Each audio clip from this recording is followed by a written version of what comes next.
कश्मीरी भाई जो है इसको जम्मू में बहुत मुसीबतों का सामना करना पड़ रहा है इस वक्त। नाज़रीन किराम, दरअसल ये वहाँ पे काम के सिलसिले में गया था और अचानक इसका पूरा सामान चोरी हुआ है। मैं आप सभी से ये गुजारिश कर रहा हूँ, इस भाई को जरूर सामान ढूंढने में हेल्प करना है। इसका यही कहना है, मेहरबानी करके जो भी इस वीडियो को देखता है इस वीडियो को ज्यादा से ज्यादा शेयर करना। हो सकता है आपका एक शेयर करने से इस भाई का सामान वापस मिल सके। नाज़रीन, जिस भाई की आप स्क्रीन पे तस्वीर देख रहे हो इसका नाम है रमीज अहमद, कपवारा का रहने वाला है।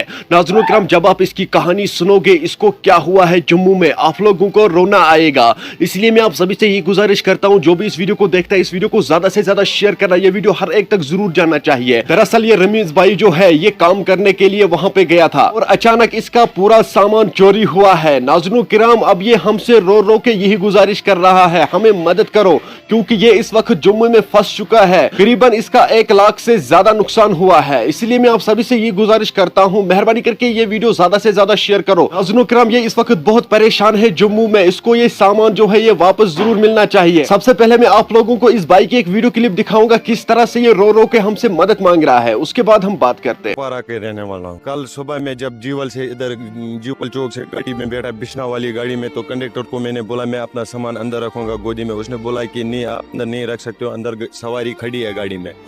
तो मैंने उसको बोला कि नहीं, मैं अंदर ही रखूंगा, मैं इसका भी रेंट दे दूंगा। उसने नहीं माना, उसने बोला कि नहीं, आप छत पे चढ़ाओ। फिर मैंने छत पे चढ़ाया। जब मैं बिछना पूछा तो बिछना में मैंने देखा कि मेरी गाड़ी के छत के ऊपर गया तो वहाँ मेरा सामान ही नहीं था।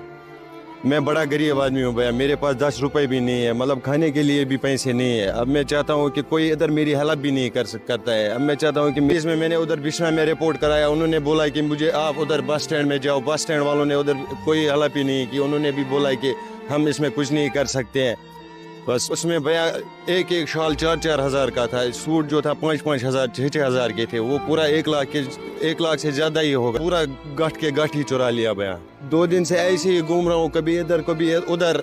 कुछ खाने के लिए भी नहीं है, पैसे भी नहीं है, घर में बूढ़ा माँ बाप है, कोई सहारा ही नहीं है भैया। क्या करेंगे? अब मैं चाहता हूँ कि मेरी हेल्प हो जाए थोड़ी। नाज़रीन, आपने इस वीडियो को देखा है, आपकी क्या राय है इस वीडियो के बारे में? कमेंट सेक्शन में मुझे जरूर जवाब दीजिएगा। मेहरबानी करके इस वीडियो को ज्यादा से ज्यादा शेयर करना, इस भाई को जरूर हेल्प होना चाहिए। चले नाज़रीन, मेरा ये आज का वीडियो इतना ही। मिलते हैं किसी अगले वीडियो में, तब तक के लिए अपना ख्याल रखना और अपने भाई को दुआ में याद रखना। बाकी अस्सलामु अलैकुम।